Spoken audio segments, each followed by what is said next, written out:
વિદ્યાર્થી મિત્રો, છેલ્લે આપણે વર્ગીકરણના સાધનોની વાત કરી. વર્ગીકરણના સાધનો બાદ એક મહત્વનો મુદ્દો છે જેનું નામ છે વનસ્પતિ સંગ્રહાલય. તો સ્ટુડન્ટ્સ, આપણને ખબર છે કે વનસ્પતિ સંગ્રહાલય, જેને આપણે હર્બેરિયમ બી કહી શકીએ છીએ. વનસ્પતિ સંગ્રહાલય દેટ મીન્સ કે તેની અંદર વનસ્પતિના નમૂનાઓનો અલગ અલગ પ્રકારે સંગ્રહ થતો હોય. હવે વનસ્પતિના નમૂનાઓનો સંગ્રહ કરવા માટે સૌપ્રથમ તેની અમુક પદ્ધતિઓ છે. કઈ રીતે આપણે એનો સંગ્રહ કરી શકાય તેની વાત કરવાની છે.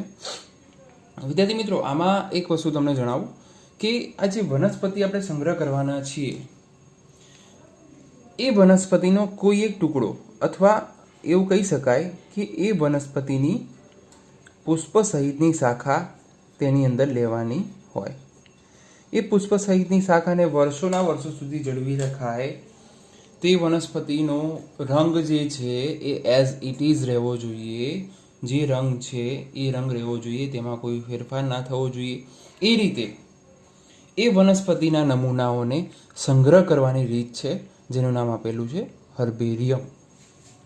ઓકે, તો હવે આ વનસ્પતિનો સંગ્રહ કઈ રીતે કરીએ છીએ, તેમાં કઈ કઈ પદ્ધતિનો ઉપયોગ કરવામાં આવે છે તેની વાત કરીએ. તો આ વનસ્પતિ સંગ્રહાલય છે તેની અંદર જે વનસ્પતિઓના નમૂના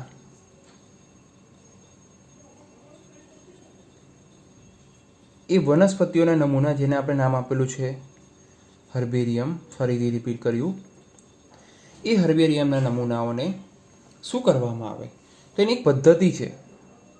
એ નમૂનાઓને સૌથી પ્રથમ એકત્રીકરણ કરવામાં આવે છે. એકત્રીકરણ કર્યા બાદ તેને દાબન કરવામાં આવે છે. આખી રીત સમજાવું છું તમને. ત્યારબાદ શુષ્કન કરવામાં આવે. ત્યારબાદ વિષાક્તન કરવામાં આવે છે. ત્યારબાદ તેનું આરોપણ કરવામાં આવે છે. અને નામ નિર્દેશન,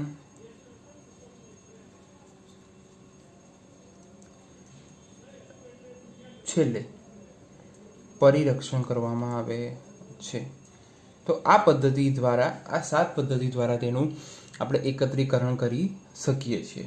અને ત્યારબાદ આ રીતે બનાવેલા નમૂનાઓને આપણે છેલ્લે વનસ્પતિના નમૂનાઓનો સંગ્રહ સ્થાન તરીકે ઉપયોગ કરીએ છીએ. હવે આ પદ્ધતિ સમજીએ સૌથી પહેલાં. તો વિદ્યાર્થી મિત્રો, સૌથી પહેલાં તમારા મગજમાં આવે કે એકત્રીકરણ શું? તો એકત્રીકરણનો મતલબ એમ થઈ શકે કે આ જે વનસ્પતિઓના નમૂનાઓ જે છે તેનો વિવિધ જગ્યાએથી આપણે જે નમૂના લેવાના છે તેનો સંગ્રહ કરે, એટલે કે એકત્ર કરવામાં આવે. કેવી તો કે વિવિધ જગ્યાઓથી આપણે જંગલમાં ગયા હોઈએ અને ત્યાં કોઈ એક આપણને વનસ્પતિ, દાખલા તરીકે આપણે ગુલાબનું ફૂલ લઈએ તો ગુલાબના ફૂલની પુષ્પ સહિતની શાખા એટલે કે જેની જે ડાળીની અંદર, ડાળી કહીએ ને આપણે, તો જે શાખાની અંદર પુષ્પ જોડાયેલું હોય તેવી શાખા આપણે લેવામાં આવે. ત્યારબાદ વિદ્યાર્થીઓ, એને શું કરવામાં આવે તો એને કોઈ એક ચોક્કસ દબાણ હેઠળ, દાખલા તરીકે તમે આપણે પેલી વિદ્યા, જેને થૂજા કહેવામાં આવે, એ થૂજાને આપણે કેવી રીતે ચોપડીની અંદર આપણે વિદ્યા તરીકે સમાવી દઈએ છીએ, એ રીતે જ વનસ્પતિના બે નમૂનાને, વનસ્પતિનો જે નમૂનો છે એ નમૂનાને કોઈ પણ દબાણ હેઠળ આમ દબાવવામાં આવે. હાલ જે સ્ટુડન્ટ્સો હોય છે એ સ્ટુડન્ટ્સો ખાસ કરીને આ વનસ્પતિના નમૂનાને દબાણ માટે પેપરનો ઉપયોગ કરે. એ દબાણ કેમ કરવામાં આવે છે? તો દબાણ એટલે કે વનસ્પતિ જે છે સ્ટ્રેચેબલ હોય છે, ફ્લેક્સિબલ જોવા મળે, બરાબર છે. તો એ વનસ્પતિના નમૂનાને ચોક્કસ આકાર આપવા માટે તે દબાણ મૂકવામાં આવે છે. તેની ઉપર વધારે દબાણ મૂકવા માટે તેની ઉપર ચોપડી, પુસ્તકો કે કોઈ પણ વસ્તુ આપણે મૂકી શકીએ. આ પ્રક્રિયા, દાબનની પ્રક્રિયા 1 થી 2 અઠવાડિયા સુધી કરવામાં આવે. એ 1 થી 2 અઠવાડિયા સુધી કરવાનો મતલબ શું આ દાબનનો? કે તેની અંદર રહેલું જે પાણી છે એ પાણી શું થઈ જાય, બધું પેપર દ્વારા ચૂસાઈ જાય. પેપર દ્વારા આ પાણી બધું ચૂસાઈ જાય. ધેટ મીન્સ કે પછી વનસ્પતિ શું હશે, એકદમ કોરી પડી ગઈ હશે અથવા સૂકી થઈ ગઈ હશે. એ વનસ્પતિનો રંગ વિદ્યાર્થી મિત્રો તમે જોજો તો એ વનસ્પતિનો રંગ જે હતો આગળ જ્યારે એ લીલી હતી, જ્યારે એ ભીની હતી, તે જ વનસ્પતિનો રંગ આ શુષ્કન બાદ જોવા મળશે. એ પછી ફ્લાવર હોય એટલે કે પુષ્પ હોય કે કોઈ પણ વનસ્પતિ હોય તો પણ એઝ ઇટ ઇઝ એ વસ્તુ જોવા મળશે. તો આ શુષ્કન બાદ જે વનસ્પતિ મેં તમને જણાવ્યું એ મુજબ વનસ્પતિ જેનો રંગ જે છે એઝ ઇટ ઇઝ જ્યારે જે પુષ્પની એટલે કે જે વનસ્પતિની શાખા ઉપર હોય છે, જ્યારે તેનો સજીવ હોય છે ત્યારે તેનો જેવો રંગ હોય છે એવો જ રંગ આ શુષ્કન બાદ પર જોવા મળે છે.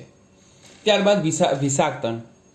અમુક એવા સોલ્યુશન, અમુક એવા રસાયણો જે રસાયણોનો ઉપયોગ તે વનસ્પતિમાં કરવામાં આવે, એટલે કે એમાં એવું કરવામાં આવે છે કે જે રસાયણો છે એ રસાયણોમાં એ વનસ્પતિને ડુબાડવામાં આવે જેથી કરીને કે એની અંદર બહારથી જે જંતુઓ હોય, સૂક્ષ્મ બેક્ટેરિયા હોય છે, સૂક્ષ્મ જીવાણુ હોય છે તેનો નાશ થઈ જાય. આ તો થઈ વિષાક્તનની વાત. ત્યારબાદ આરોપણ. હવે આ મહત્વના મુદ્દા છે. આરોપણ એટલે કે એક હર્બેરિયમ જે છે એ હર્બેરિયમની સીટ હોય, એ હર્બેરિયમની સીટ ઉપર આ જે વનસ્પતિ છે એ વનસ્પતિનું ત્યાં આરોપણ કરવામાં આવે. હર્બેરિયમની સીટ એટલે વિદ્યાર્થી મિત્રો તમે જોઈ શકો છો કે આ રીતે પુષ્પ સહિતની શાખા હોય, હર્બેરિયમની સીટ હોય ચોક્કસ માપદંડ સાથે, એ હર્બેરિયમની સીટ ઉપર આરોપણ કરવામાં આવે છે. એ આરોપણ કઈ રીતે થાય તો કે બે વસ્તુની રીતે થાય. તો કે આ જે ગમ હોય એ ગમને ત્યાં લગાવી દેવામાં, તેના ઉપર એ જે છે એને ચોંટાડી દેવામાં આવે. આ જે હર્બેરિયમ સીડ છે એ હર્બેરિયમ સીડ પણ કાગળની જ જોવા મળે. ત્યારબાદ સ્કૂલોમાં તમને વિદ્યાર્થી મિત્રો આ હર્બેરિયમ સીડ બનાવતા શીખવાડશે. આગળ તે ઉપરાંત વર્ષોથી ચાલતી આવતી પ્રથામાં એમ કહી શકાય કે આ જે હર્બેરિયમ સીડ, આ જે વનસ્પતિનો નમૂનો છે એ વનસ્પતિના નમૂનાને હર્બેરિયમ સીડ ઉપર ચીપકા માટે બીજી પદ્ધતિ તો કે સોય દોરાની પદ્ધતિ. સોય દોરા એટલે કે અહીંથી સોય દોરા નાખીને પાછળથી એને સ્વિચ કરી દેવામાં. આનો મતલબ શું તો કે જ્યારે આપણે ફેવિકોલ સાથે જોડાયેલી તો તે શાખાને વનસ્પતિને ઉખાડવા જઈએ હર્બેરિયમ સીડ ઉપરથી તો તે શું થશે, હર્બેરિયમ સીડ ફાટવાનો ડર રહે, બરાબર છે. પરંતુ સોય દોરાથી કરી રહ્યો તો કાતરથી આપણે કાપીને તે નમૂનાને આપણે આગળ ભવિષ્યમાં ઉપયોગ કરી શકીએ. ત્યારબાદ નામ નિર્દેશન માટે સ્પેસિફિક કોઠો આપેલો હોય છે. કોઠામાં લખેલું હોય વૈજ્ઞાનિક નામ, કોણે શોધ્યું, ક્યારે શોધાયું, તમે કઈ જગ્યાથી એ નમૂનાને લીધો છે, કઈ તારીખે લીધો છે, કયા સમયે લીધો છે, કઈ સિઝનમાં લીધો છે, શેના માટે લીધો છે, એ બધું એમાં લખવું પડે. અને ત્યારબાદ એ આખી હર્બેરિયમ સીટ તૈયાર થાય. વિદ્યાર્થી મિત્રો આરોપણની વાત પૂરી કરી, નામ નિર્દેશનની વાત પૂરી કરી, પરિરક્ષણની વાત કરી. પરિરક્ષણનો મતલબ એમ થાય કે આવી ઘણી બધી માત્રામાં હર્બેરિયમ સીટો છે. પરિરક્ષણ એટલે કે એની ઉપર પણ જે હર્બેરિયમ સીટ બને એની ઉપર પ્લાસ્ટિકનું કવર ચડાવી દેવામાં આવે જેથી કરીને આ ભવિષ્યમાં આપણે કામ લાગી શકીએ. વિદ્યાર્થી મિત્રો હવે તમારા મગજમાં આવવું જોઈએ કે આ કેમ હર્બેરિયમ સીટ બનાવવાનું રીઝન શું. તો હર્બેરિયમ સીટ બનાવવા માટે એ જે છે એ હર્બેરિયમ સીટ સ્પેસિફિક તેનું વર્ણન તો આપણને ખબર પડે જ છે કે વર્ણનની સાથે સાથે ભવિષ્યમાં સપોઝ એવું થાય ભવિષ્યમાં કોઈ સ્પીસીસ છે, કોઈ વનસ્પતિ છે એ અસ્મીભૂત થઈ ગઈ તો હવે આવનારી પેઢીથી એ વનસ્પતિને કઈ રીતે ઓળખી શકે એ આપણા મગજમાં પ્રશ્ન રહે, બરાબર. તો આ વર્ણનની સાથે સાથે તે સીટને એટલે કે તે કોઈ પણ ધારો કે એવું આપણે સમજીએ કે ગુલાબ જે છે એ ગુલાબ હવે આવનારી 10 વર્ષો સુધી છે પછી તે શું થઈ જશે, અસ્મીભૂત થઈ જશે. તો અત્યારે આપણે જે બનાવેલી હર્બેરિયમ સીટો હશે જે વર્ષો સુધી હર્બેરિયમ એટલે વનસ્પતિ સંગ્રહાલયોમાં, વનસ્પતિ ઉદ્યાનોમાં તે જોવા મળે છે, તો તેના આધારિત આપણે આપણા આવનારી પેઢીને નોલેજ આપી શકીશું કે તમે આવું ભૂતકાળમાં પણ કોઈ વનસ્પતિ હતી. તો આવી વનસ્પતિઓનો અત્યારે આપણે અભ્યાસ કરી જ રહ્યા છે વિદ્યાર્થી મિત્રો. તમે ઊંચા લેવલ ઉપર વનસ્પતિ શાસ્ત્ર ભણશો તો તેમાં તમને આનો ખ્યાલ મળી શકે. ક્લિયર? તો એની સાથે સાથે શું તો કે ભવિષ્યની ઉપયોગિતા માટે ભવિષ્યની શું ઉપયોગિતા છે મેં તમને જણાવી. ત્યારબાદ મેં તમને એ જણાવ્યું કે હર્બેરિયમ સીટ ઉપર કઈ કઈ વસ્તુ લખેલી હોય. હર્બેરિયમ સીટ છે તેની ઉપર કઈ કઈ વસ્તુ લખેલી જોવા મળે. તો સૌથી પહેલું ત્યાં જગ્યા એટલે કે ક્યાંથી મળી, તેનું અંગ્રેજી નામ, ત્યારબાદ તેનું સ્થાનિક નામ એટલે કે જેના નામથી ત્યાં ઓળખાતું હોય તેનું નામ એ સીટમાં લખવામાં આવે. આ જે કોઠો આપેલો છે તેમાં લખવામાં આવે છે બધી વિગત. ત્યારબાદ વનસ્પતિ શાસ્ત્રીય નામ,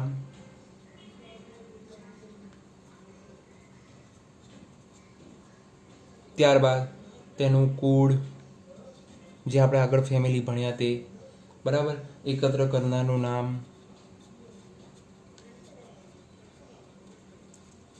ઘણી બધી માહિતી જેવી વનસ્પતિને ઉપયોગીતા લાવે અને વનસ્પતિ શાસ્ત્રને એટલે કે વનસ્પતિ સંગ્રહાલયને ઉપયોગી નીવડે તેવી માહિતી બધી જ હર્બેરિયમ ઉપર લખેલી જોવા મળે છે.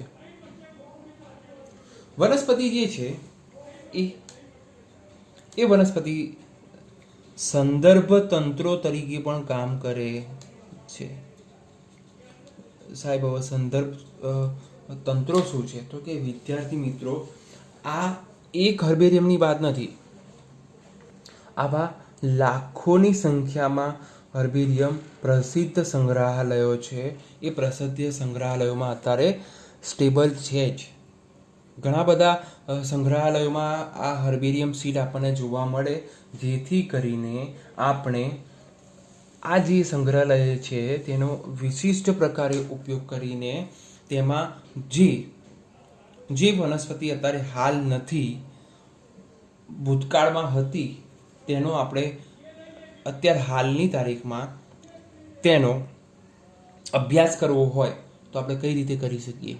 ના કરી શકીએ. તેના માટે સ્પેસિફિક હર્બેરિયમ સીટ ઉપરથી આપણે તેનો પૂરેપૂરો ખ્યાલ મેળવી શકીએ. તેની અંદર વર્ગીકરણ પણ લખેલું હોય તો તે વર્ગીકરણ આધારે આપણે એવું બી કહી શકીએ કે આ વનસ્પતિ કઈ હશે, તેનામાં લક્ષણો કયા હશે, તેના આધારે આપણે તેનો ચોક્કસ ખ્યાલ મેળવી શકીએ છીએ. હવે વનસ્પતિ સંગ્રહાલયની વાત કરી. વિશ્વ અને ભારતના થોડાક વનસ્પતિ સંગ્રહાલયોની વાત કરીએ આપણે. વિશ્વના અને ભારતના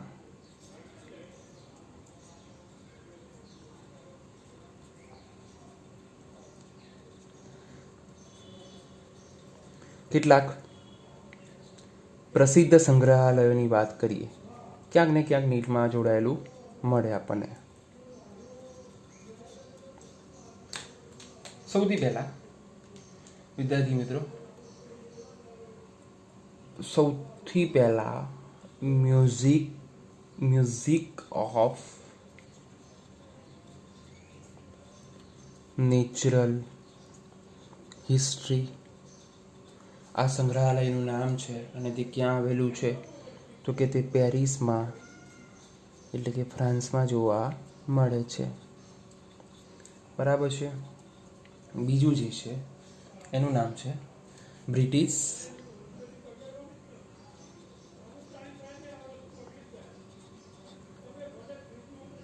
museum of royal botanical garden, જે ક્યુમાં આવેલું છે એટલે કે ઇંગ્લેન્ડમાં. અને વિદ્યાર્થી મિત્રો, તે વિશ્વનું સૌથી મોટું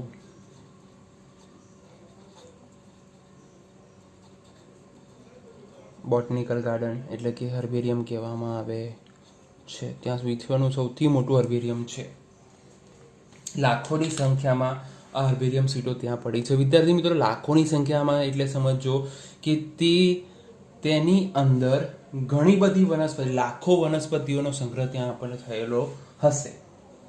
ત્રીજા નંબર ઉપર આવે છે ભારતનું છે સેન્ટ્રલ નેશનલ હર્બેરિયમ, જે કોલકાતામાં જોવા મળે છે અને તે ભારતનું સૌથી મોટું હર્બેરિયમ છે. ક્લિયર? આગળ વધીએ. ચોથા નંબર ઉપર આવે છે, એટલે 5 આપેલા છે, આપણે 5 વિશે માહિતી લેવાની છે. Herbarium of forest research. વિદ્યાર્થી મિત્રો, રિસર્ચનો મતલબ તમને ખબર હશે, તો ત્યાં રિસર્ચ ઉપર વનસ્પતિ ઉપર રિસર્ચ પણ થતું હશે. તમે દહેરાદૂન ગયા હોઈએ તો આ જે જગ્યા છે ત્યાંની મુલાકાત ત્યાંના સ્થાનિકો આપણને કરાવે જ છે. ખૂબ જ સરસ છે અને વિશાળ છે દહેરાદૂન. અને છેલ્લે ગુજરાતમાં એક આપેલું છે, હર્બેરિયમ ડિપાર્ટમેન્ટ ઓફ બોટની, જે આવેલું છે MS યુનિવર્સિટીમાં, જેનું નામ છે વડોદરામાં આવેલું છે. એટલે કે આ યુનિવર્સિટીની અંદર જ આવેલું છે, જે હર્બેરિયમ ડિપાર્ટમેન્ટ ઓફ બોટની તરીકે ઓળખવામાં આવે છે. તો વિદ્યાર્થી મિત્રો, આ માહિતી થઈ તમારા વનસ્પતિના પ્રસિદ્ધ સંગ્રહાલયોની. આ બે છે વિદ્યાર્થી મિત્રો, તેમાં British museum of royal botanical garden જે છે એ વિશ્વનું સૌથી મોટું બોટનિકલ ગાર્ડન છે. એ વિદ્યાર્થી મિત્રો, હવે આ થોડીક માહિતી તમને હું વધારે આપું તો આમાં ખૂબ જ મોટા મોટા કબાટો આવેલા હોય છે. કબાટો એટલે કે તેની અંદર વનસ્પતિના જે હર્બેરિયમ છે તે હર્બેરિયમનો સંગ્રહ કરવાનો હોય છે. તો આ જે British museum of royal botanical garden છે તેમાં આપણે લાઇબ્રેરી જેવું હોય. લાઇબ્રેરી તમે જોઈ હશે કે આપણે જોઈએ કે વાંચનના પુસ્તકો તો એક જગ્યાએ જોવા મળે, અભ્યાસના પુસ્તકો તો એક જગ્યાએ જોવા મળે. એ અભ્યાસમાં પણ તમે સાયન્સ ભણી રહ્યા છો, કોમર્સ ભણી રહ્યા છો, તો એ રીતે એના પુસ્તકો અલગ અલગ કરેલા હોય. તો આ જ રીતે વિદ્યાર્થી મિત્રો, આપણે આગળ વનસ્પતિ સૃષ્ટિ વર્ગીકરણ ભણીશું તો તેમાં શરૂઆત કરી આપણે દ્વિઅંગી, એકાંગી, દ્વિઅંગી, ત્રિઅંગી, બરાબર છે, અનાવૃત બિદારી, આવૃત બિદારી. તો આ બધા જ જે છે એના અલગ અલગ કમ્પાર્ટમેન્ટ, એ કમ્પાર્ટમેન્ટને અલગ અલગ પાડેલા હોય. A થી Z સુધી વૈજ્ઞાનિક નામના આધારે તેઓનું આખું કબાટો બનાવેલા હોય, ને કબાટોમાં આપણે એ જે છે હર્બેરિયમ તેનો સંગ્રહ થયેલો હોય છે. અને આપણે ત્યાં જઈને માગીએ તો કે આટલા લાખોની સંખ્યામાં પડેલા હર્બેરિયમને તેઓ 2 મિનિટમાં ઓળખી બતાવે છે. એટલે કે કોમ્પ્યુટરાઇઝ આ બધી સિસ્ટમ થયેલી હોય છે, એટલે એમને ખબર હોય છે કે અહીંયા આ વસ્તુ મૂકેલી છે. એટલે તરત એ જે આપણે પ્લાન્ટ માગેલું છે, વનસ્પતિનો નમૂનો માગેલો છે, તે લોકો હવે સાયન્ટિફિક નેમ નાખીને ત્યાંથી તરત આપણે તેને ઓળખી શકીએ છીએ. તો આ રીતે એવું કોલકાતામાં પણ છે ને પેરિસમાં પણ છે, પણ સૌથી વધુ ઇંગ્લેન્ડનું જે વિશ્વમાં પ્રખ્યાત છે આ બોટનિકલ ગાર્ડન, જેને રોયલ બોટનિકલ ગાર્ડન કહેવામાં આવે છે. વિદ્યાર્થી મિત્રો, આગળ વધીએ. આગળનો ટોપિક છે વનસ્પતિ ઉદ્યાનો. હવે આગળ હર્બેરિયમની વાત કરી. આ જે છે વનસ્પતિ ઉદ્યાનો, જેને આપણે નામ આપીએ છીએ બોટાનિકલ ગાર્ડન. અત્યારે ખૂબ જ ડેવલપ થઈ રહ્યા છે બોટનિકલ ગાર્ડન બધી જગ્યાએ. તો આ જે છે આ વિશિષ્ટ ઉદ્યાનો, તેની સંદર્ભ માહિતી માટેના. હવે પહેલામાં શું થતું હતું, હર્બેરિયમમાં જે છે એ મૃત થયેલા અથવા અસ્મી થયેલા જે સજીવો છે તેનો સંગ્રહ કરવામાં આવતો હતો. હવે વનસ્પતિ ઉદ્યાનોમાં શું થાય છે, તો કે વનસ્પતિ ઉદ્યાનોમાં જીવંત વનસ્પતિઓના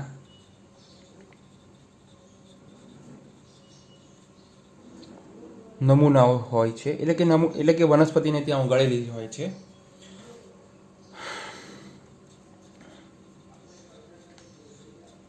ત્યારબાદ તેઓમાં ઓળખ વિધિ, એટલે કે આપણે સપોઝ વર્ગીકરણ કરી રહ્યા છીએ તો આપણે વનસ્પતિ ઉદ્યાનમાં પણ જઈને આપણે એનું વર્ગીકરણ કરી શકીએ. ઓળખ વિધિના હેતુ માટે તે ઉદ્યાનોમાં વનસ્પતિની વિવિધ જાતિઓ ઉછેરેલી હોય છે. એટલે કે ત્યાં સ્પેસિફિક તેનો સંગ્રહ કરવામાં આવે છે. અલગ અલગ પ્રકારની બધી જ વેરાયટી વનસ્પતિઓ ત્યાં ઉછેરેલી હોય. તમે ક્યાંક ગાર્ડનમાં ગયા તો ગાર્ડનમાં તમે એન્ટર થાવ તો સૌથી પહેલાં ત્રિઅંગી વનસ્પતિ એટલે કે મોટા મોટા પર્ણો ધરાવતી વનસ્પતિ જોવા મળે. ત્યારબાદ અંદર જાઓ તો તમને કેનલમાં એટલે કે ક્યારેઓ સ્વરૂપે ઊંચા ઊંચા છોડ, ત્યાં મેદીના નાના નાના છોડ લગાવેલા છે, ઊંચા ઊંચા વૃક્ષો જોવા મળે, ઔષધિ વનસ્પતિ જોવા મળે, અલગ અલગ પ્રકારે વનસ્પતિ જોવા મળે. ત્યારબાદ શું કરેલું છે તો કે એ રોમાં લગાવેલી હોય છે વનસ્પતિઓ. તો એ વનસ્પતિઓમાં નીચે એ જેટલી જે પણ વનસ્પતિ ઉગાડેલી હોય છે એ વનસ્પતિના નીચે તો તે દરેક વનસ્પતિ પર આપણી ઓળખ માટે તેનું સાયન્ટિફિક નેમ,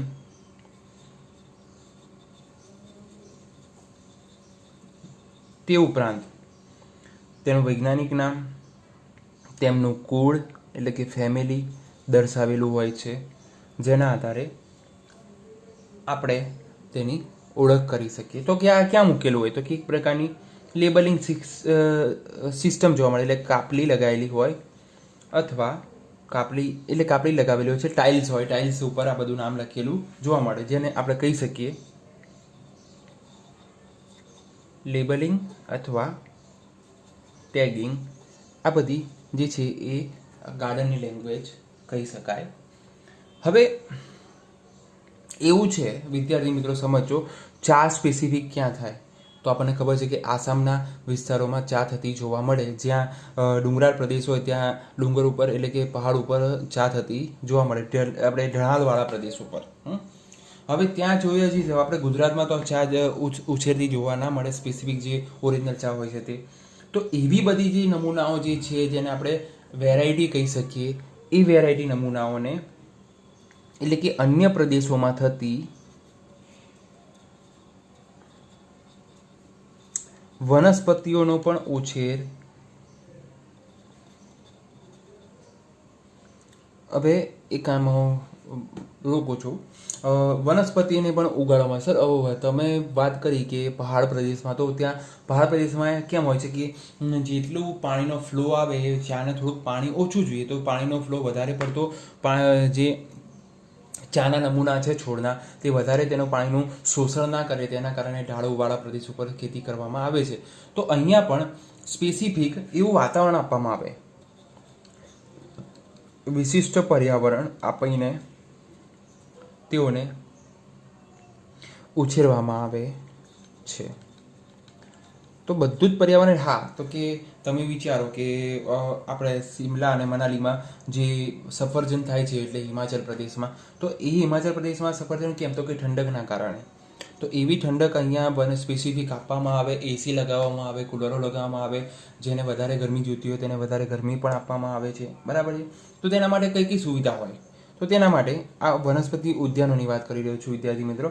તો તેના માટે ગ્રીન હાઉસ બનાવેલું હોય, બીજું કેક્ટસ હાઉસ હોય, તેની અંદર કેક્ટસ હાઉસ એટલે કે કાંટાળી વનસ્પતિઓ, ફર્નરી જોવા મળે, આર્કિડિયમ જોવા મળે. આર્કિડિયમ એટલે કે ઓર્કિડની જે વનસ્પતિ છે તેને ત્યાં ઉગાડવામાં આવે છે. ગ્લાસ હાઉસ જોવા મળે,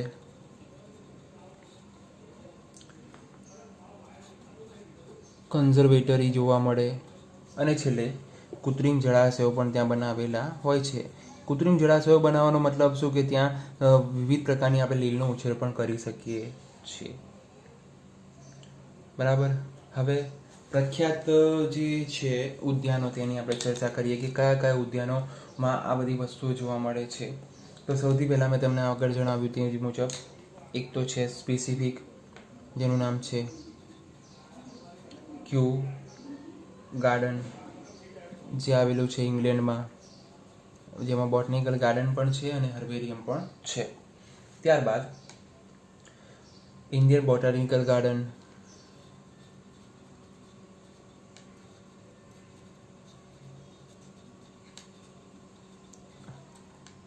હાવડા, ઇન્ડિયામાં આવેલું છે, ભારતમાં. ત્યારબાદ નેશનલ બોટેનિકલ રિસર્ચ ઇન્સ્ટિટ્યૂટ લખનઉમાં, નેશનલ બોટાનિકલ રિસર્ચ ઇન્સ્ટિટ્યૂટ જે જોવા મળે છે લખનઉમાં. એટલે કે ભારતમાં. વિદ્યાર્થી મિત્રો, આ બધું તમારે યાદ રાખવાનું છે, ખાસ કરીને MCQ માટે. ત્યારબાદ આ થઈ સ્પેસિફિક વનસ્પતિ ઉદ્યાનોની. હવે થોડુંક નીટ બેઝ ઉપર જોઈ લઈએ કે વનસ્પતિ ઉદ્યાનોમાં બીજા કયા કયા ઉદ્યાનો છે જે ખૂબ જ સારી રીતે કામ કરે છે. વિદ્યાર્થી મિત્રો, સમગ્ર વિશ્વમાં હજારો વનસ્પતિ ઉદ્યાનો આવેલા છે, જેમાંથી 800 જેટલા સમગ્ર વિશ્વમાં ઘણા બધા ઉદ્યાનો આવેલા છે, તેમાં 800 જેટલા મહત્વના વનસ્પતિ ઉદ્યાનો છે. સમજો વિદ્યાર્થીઓ, 800 એટલે બહુ જ મોટી સંખ્યામાં કહેવામાં આવે છે, જે કોના દ્વારા નોંધવામાં આવેલા છે. હવે આ એક નવો વર્ડ છે તમારા માટે, જેનું નામ છે IABG, international association of botanical garden. તો સમગ્ર વિશ્વમાં જે પણ બોટનિકલ ગાર્ડન બને છે તે આના અધિકક્ષ હોય છે, international association of botanical garden. તેમાં તે નોંધવામાં જ આવે છે. તે રીતે મહત્વના જે બોટનિકલ ગાર્ડન્સ છે વિદ્યાર્થીઓ, તેની વાત કરીએ. સૌથી પહેલું રોયલ બોટનિકલ ગાર્ડન, જે જોવા મળે છે ક્યુ બ્રિટનમાં, એટલે કે ઇંગ્લેન્ડની અંદર. ત્યારબાદ બીજું જે છે એ ન્યુયોર્ક બોટનિકલ ગાર્ડન, જે ન્યુયોર્કમાં જોવા મળે છે, USA. ત્યારબાદ ત્રીજું છે ઇન્ડિયન બોટનિકલ ગાર્ડન, જે જોવા મળે છે શિબપુર, કોલકાતા. બધા યાદ રાખવાના છે નામ. ત્યારબાદ જોવા મળે છે national botanical garden, Lucknow, Uttar Pradesh, India. ત્યારબાદ લોઈડ બોટનિકલ ગાર્ડન, નામ ઇંગ્લિશ છે પણ ઇન્ડિયામાં જોવા મળે છે, જે આવેલું છે દાર્જિલિંગની અંદર, પશ્ચિમ બંગાળમાં. ત્યારબાદ બોટનિકલ ગાર્ડન, નામ જ એવું છે, જે આવેલું છે વઘઈની અંદર, બરાબર છે, ડાંગ જિલ્લાનું, એટલે કે ગુજરાતમાં જોવા મળે છે. આ રીતે ઘણા બધા બોટનિકલ ગાર્ડન છે, જેમાં અમુક બોટનિકલ ગાર્ડનની મેં તમને વાત કરી. વિદ્યાર્થી મિત્રો, એક નવી વાત કરીએ. મહાકાય વર્ડ. મહાકાય વર્ડ શબ્દ વાપરો એટલે તમારા મગજમાં આવશે કબીરબડ, જે ભરૂચમાં આવેલું છે. તો વિદ્યાર્થી મિત્રો, આ એક પ્રકારની આપણા માટે ગૌરવની વાત કહેવાય કે આપણા ઇન્ડિયામાં, આપણા ગુજરાતની અંદર પણ કોઈ એક પ્લાન્ટ છે જે વર્ષોથી અડીખમ ઊભો છે, જે વર્ષોથી અડીખમ ઊભા અને રહેવાને પરિણામે તેની નામના છે સમગ્ર વિશ્વની અંદર. તે રીતે એક મહાકાય વર્ડ છે, જે ગ્રેટ બનિયન ટ્રી પણ કહેવામાં આવે છે.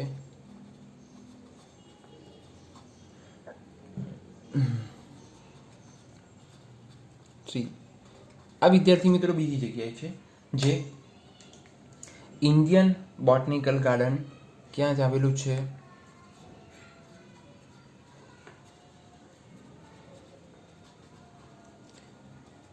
જે શિબપુર, કોલકાતામાં આવેલું છે. ત્યાં આ જે છે એ મહાકાય વર્ડ આવેલો છે. ક્યાં? તો કે શિબપુર, કોલકાતાની અંદર. વિદ્યાર્થી મિત્રો, આ વિશ્વમાં એમ કહી શકીએ કે વિશ્વમાં સૌથી મોટામાં મોટું બનિયન ટ્રી છે, જે કેટલી આપણે વળવાઈઓ હોય કે વડમાંથી જે વળવાઈઓ નીકળે છે, એવી વળવાઈઓમાં 1044 જેટલી હવાઈ મૂળ એટલે કે વળવાઈઓ ધરાવે છે, જે ખૂબ જ વધારે કહેવામાં આવે છે. તેનો ઘેરાવાની વાત કરીએ વિદ્યાર્થી મિત્રો. ઘેરાવ દેટ મીન્સ કે એવું કહી શકાય કે આ ઘેરાવ કે કેટલા વિસ્તારમાં વિસ્તૃત છે. સમજીએ અહીંયા આ તો એનો ઘેરાવો થયો કહેવાય.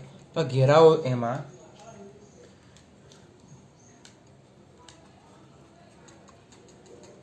400 મીટરનો છે અને તે ઊંચાઈમાં 30 મીટર જેટલી ઊંચાઈ ધરાવે છે. અને કેટલો જૂનો છે વિદ્યાર્થી મિત્રો? તેની ઉંમર એવું લખી શકાય કે જૂનો તે 200 વર્ષ જૂનો છે. ખૂબ જ અગત્યનો તમે સમજી શકો કે 200 વર્ષ જૂનો હોય તે દેટ મીન્સ કે તે ખૂબ જ વિવિધતા ધરાવતો જોવા મળે. જોઈ શકો છો 400 મીટર, 30 મીટર ઊંચો, 1044 જેટલી તો એમાં વળવાઈઓ જોવા મળે છે. બરાબર. તો આ વાત થઈ નીટની. હવે આગળ વધીએ મ્યુઝિયમ ઉપર. વિદ્યાર્થી મિત્રો, વનસ્પતિ ઉદ્યાનની વાત પૂરી કરી. હવે જોઈએ આપણે સંગ્રહાલય વિશે, જેને મ્યુઝિયમ પણ આપણે કહી શકીએ. મ્યુઝિયમ આવે એટલે તમને થોડીક આઈડિયા આવી જાય કે આપણે તેમાં શેની વાત કરવાના છીએ. તો વિદ્યાર્થી મિત્રો, આ જે મ્યુઝિયમ જે છે એ હવે જે જીવશાસ્ત્રીઓ છે તેના દ્વારા શાળા અને કોલેજો જેવી સંસ્થામાં પણ જોવા મળે છે.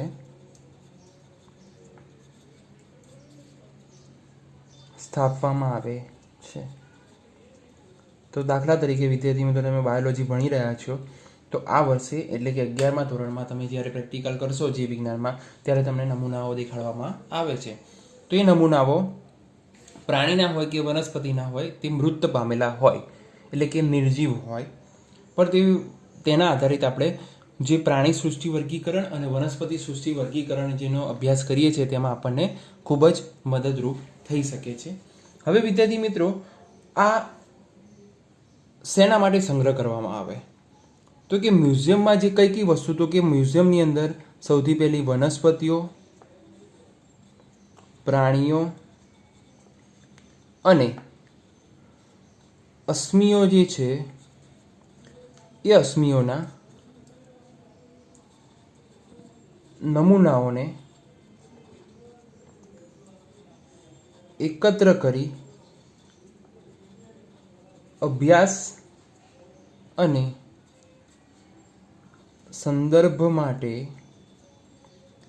એકત્ર કરવામાં આવે છે અથવા સંગ્રહ કરવામાં આવે છે. ત્યારબાદ કઈ જગ્યાએ ક્યાં ભરવામાં આવે છે? તો તેના માટે તો કે નમૂનાઓ જે છે એ નમૂનાઓને મોટા ખોખા, કાચની શીશી કે બરણી જેવું હોય તેમાં, બરાબર, શેની અંદર? તો કે સંગ્રાહક દ્રાવણમાં રાખવામાં આવે છે. એ દ્રાવણની અંદર જ આ વનસ્પતિ કે પ્રાણીનો નમૂનો હોય તેની અંદર સાચવી રાખવામાં આવે જેથી કરીને તેનો કોઈ દિવસ બગાડ થતો નથી અથવા તે કોવાતા નથી. બરાબર છે. બીજું, વનસ્પતિની વાત કરી હતી તો કે વનસ્પતિ અને પ્રાણીઓ જે છે તેમના સુકાયેલા નમૂનાઓને પણ સાચવવામાં આવે. વનસ્પતિ એન્ડ પ્રાણીના સુકાયેલા નમૂનાઓનો પણ સંગ્રહ કરવામાં આવે છે. આ સુકાયેલા નમૂનો સંગ્રહોને શું કરે છે? તો કે કીટકોને પકડી કીટ બોક્સમાં પિન મારીને સાચવવામાં. કીટકો એટલે કે સપોઝ સમજો મેં તમને કરોડિયાની વાત કરી તો તમે કરોડિયો પકડીને લાયા, બરાબર છે, તો તે એને મૃત જ કરવો પડે, પછી તેનો આપણે અભ્યાસ કરી શકીએ. તો એ કીટકને આપણે કીટ બોક્સ એટલે કે એક પ્રકારનું જે નામ આપેલું છે એ કીટ બોક્સમાં પિન મારીને રાખવામાં આવે જેથી કરીને આપણે એને બહારથી એનો વિઝિબલ આપણે એને કરી શકીએ, જોઈ શકીએ છે. હવે વિદ્યાર્થી મિત્રો, આ તો નાની વાત થઈ. હવે મોટા પક્ષીઓ અને પ્રાણીઓમાં પક્ષીઓ અને સસ્તનોને જાળવવા હોય તો એને આપણે કઈ રીતે રાખવામાં આવે? તો તેના મૃતદેહને સ્ટફિંગ કરવામાં આવે.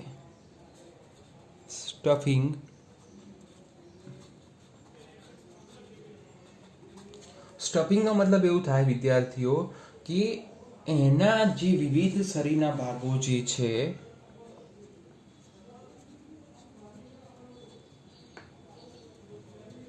શરીરના વિવિધ અંગોને એટલે કે દેહધાર્મિક અંગોને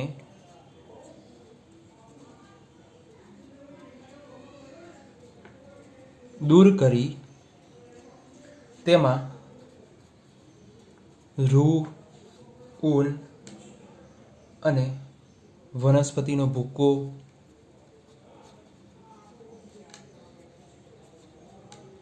કે સંગ્રાહકો ભરી લાંબા સમય સુધી સાચવવામાં આવે છે.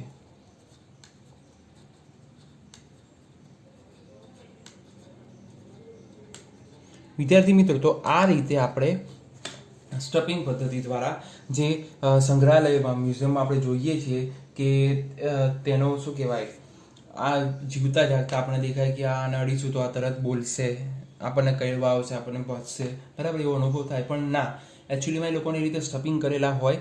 એ આખો એ શરીરની ચામડી છે, એની અંદરનો બધો જ જે અંદરનો દેહધાર્મિક કચરો છે, અંગો છે, બધાને કાઢી લેવામાં આવે અને ત્યારબાદ તેની અંદર જે મેં તમને આપ્યા કે રૂ, ઊન, વનસ્પતિનો ભૂકો કે સંગ્રાહકો ભરીને તેનામાં પછી સોય દોરા વડે ગૂંથીને પછી તેને આબેહૂબ એવું લાગે કે તે સજીવ ઊભેલો છે તેવી રચના કરવામાં આવે. આનો ઉપયોગ વિદ્યાર્થી મિત્રો શું? તો કે આ જે છે તો તેમાં નાના બાળકો છે, બરાબર છે, સાયન્ટિસ્ટો છે, રિસર્ચર્સ છે, તો તેના માટે આ બધા નમૂનાઓ ખૂબ જ અગત્યના હોઈ શકે. માણસ જે અલગ અલગ સજીવો છે એ અલગ અલગ સજીવોની ઓળખ કરવા માટે પણ આ ખૂબ જ અગત્યનો મુદ્દો કહી શકાય. હવે વિદ્યાર્થી મિત્રો, આપણે થોડાક સંગ્રહાલયની વાત કરીએ, ત્યારબાદ જોઈએ પછી પ્રાણી ઉદ્યાનો. મ્યુઝિયમ છે તે જોઈએ તો કે મુંબઈમાં આવેલું છે, મુંબઈમાં આવેલું નેચરલ હિસ્ટ્રી મ્યુઝિયમ, ત્યારબાદ જોધપુર અને કોલકાતાનું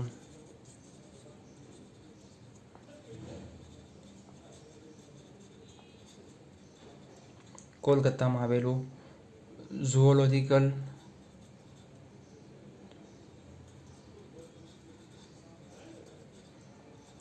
સર્વે ઓફ ઇન્ડિયા આ જે છે તે, અને છેલ્લે ચેન્નઈમાં આવેલું સરકારી મ્યુઝિયમ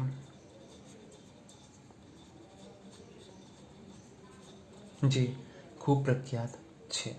ઓકે, તો આ વિદ્યાર્થીઓ મિત્રો વાત થઈ મ્યુઝિયમની અંદર યાદ રાખજો કે વનસ્પતિ, પ્રાણી, જે પણ સજીવ છે એ સજીવની બધી જ જે મૃત સ્પેસિફિક જે બધી એમની અંગો છે તે અંગોનો ત્યાં સંગ્રહ કરવામાં આવે છે. આ ઉપરાંત એક વસ્તુ કહેવાની રહી ગઈ કે તે ઉપરાંત મોટા મોટા ગોડઝિલા, ડાયનાસોર, બ્લુ વેલ એ બધાના પણ આપણે તેની અંદર જે કંકાલ છે, અસ્થિઓ છે, તેનો પણ આપણે સંગ્રહ કરી શકીએ છીએ. આગળ ટોપિક જોઈએ વિદ્યાર્થી મિત્રો, નામ છે પ્રાણી ઉદ્યાનો.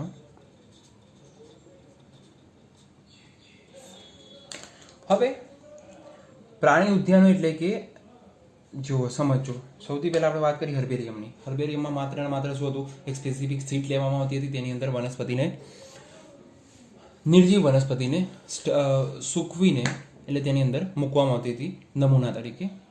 ત્યારબાદ આવ્યું વનસ્પતિ ઉદ્યાનો, જેની અંદર નેચરલ વનસ્પતિ એટલે કે સજીવ વનસ્પતિ હોય તે લોકોનો સંગ્રહ કરવામાં આવે છે. ત્યારબાદ આવ્યું મ્યુઝિયમ.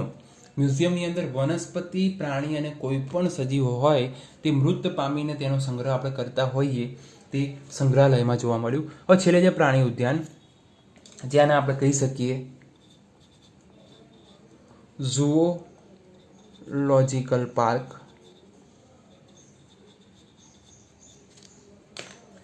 ઝૂમાં જઈએ છીએ આપણે તે, તો કે પ્રાણી ઉદ્યાનો એટલે કે એવી જગ્યા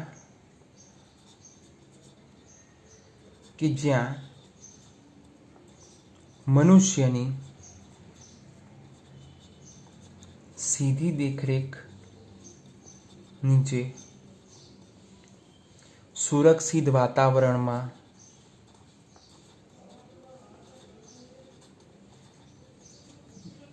ત્યારબાદ જંગલી પ્રાણીઓને રાખવામાં આવે છે. એટલે કે બધા જ પ્રકારના પ્રાણીઓ જોવા મળે છે.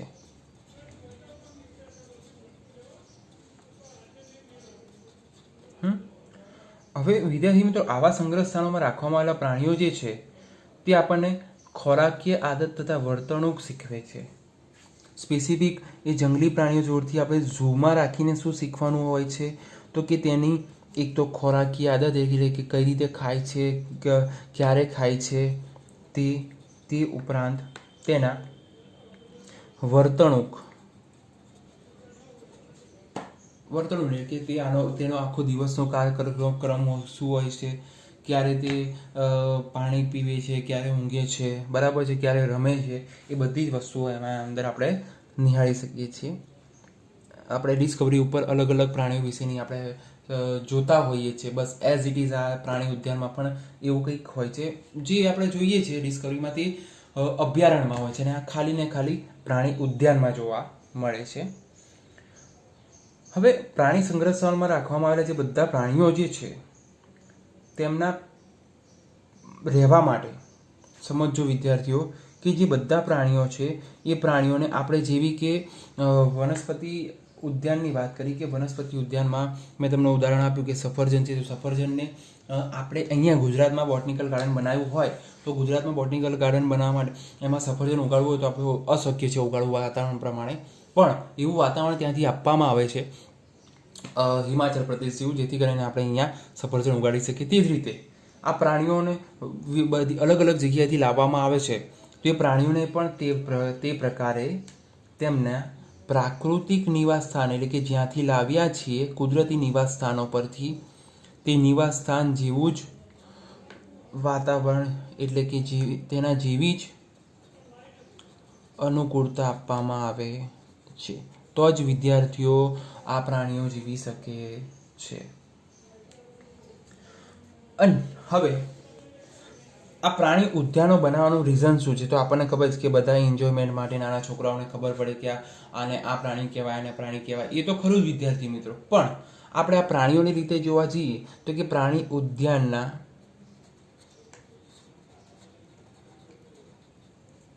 મુખ્ય હેતુઓમાં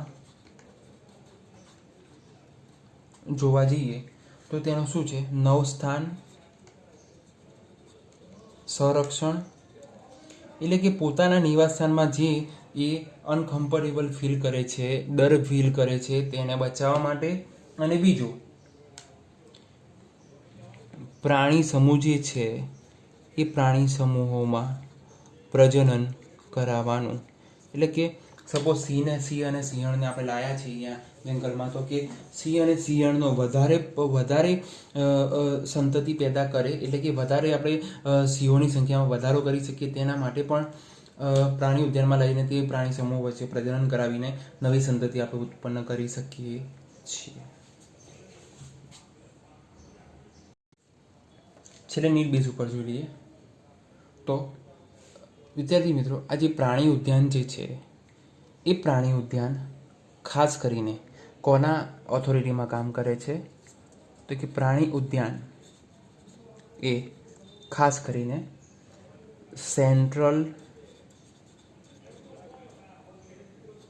ઝૂ ઓથોરિટી, દેટ મીન્સ કે CZA ના નિરીક્ષણ હેઠળ કામ કરે છે. ગુજરાતની વાત કરીએ તો કે ગુજરાતમાં પ્રાણી ઉદ્યાનોમાં ઘણા બધા છે. પ્રાણી ઉદ્યાનોમાં એક તો સફારી પાર્ક, જે સાસણ ગીર આપણે કહીએ છીએ તે ગીરમાં, ત્યારબાદ ઇન્દ્રોડા પાર્ક, ક્યાં આવેલું છે? ગાંધીનગર.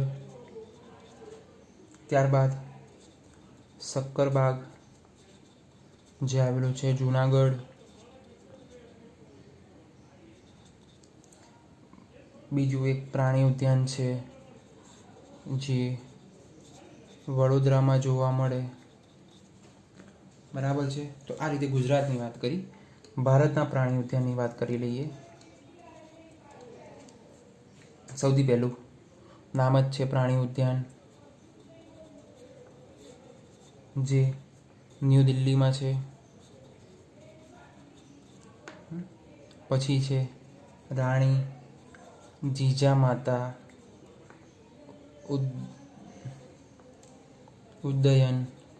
ઉદ્યાન મુંબઈમાં. વિદ્યાર્થી મિત્રો, પ્રશ્ન કઈ રીતે પૂછે? હું તમને જે માહિતી લખાવું છું એમાં પ્રશ્ન કઈ રીતે પૂછે તો કે ગાંધીનગરમાં આવેલું પ્રાણી ઉદ્યાનનું નામ બોલો, તો એનું નામ આવે ઇન્દ્રોડા પાર્ક. મુંબઈમાં આવેલું ફેમસ એટલે કે સુપ્રસિદ્ધ પ્રાણી ઉદ્યાનનું નામ કહો, તો તે આપણે નામ લખવું પડે રાણી જીજામાતા ઉદ્યાન. ત્યારબાદ નહેરુ પ્રાણી ઉદ્યાન જે છે હૈદરાબાદ. ત્યારબાદ હિમાલયન પ્રાણી ઉદ્યાન જે છે ગંગટોક. ઘણા બધા પ્રાણી ઉદ્યાનો આવેલા છે. ત્રિવેન્દ્રમ પ્રાણી ઉદ્યાન જે ખાસ કરીને જોવા મળે ત્રિવેન્દ્રમમાં. અને છેલ્લે પ્રાણી ઉદ્યાન જે આવેલું છે ચેન્નઈની અંદર. તો વિદ્યાર્થી મિત્રો, આ ચેપ્ટરની સંપૂર્ણ માહિતી તમારી સમક્ષ આવી, જે આપણે પૂર્ણ કરી, અને તેની સાથે આ ચેપ્ટર આપણે પૂર્ણ કરીએ છીએ.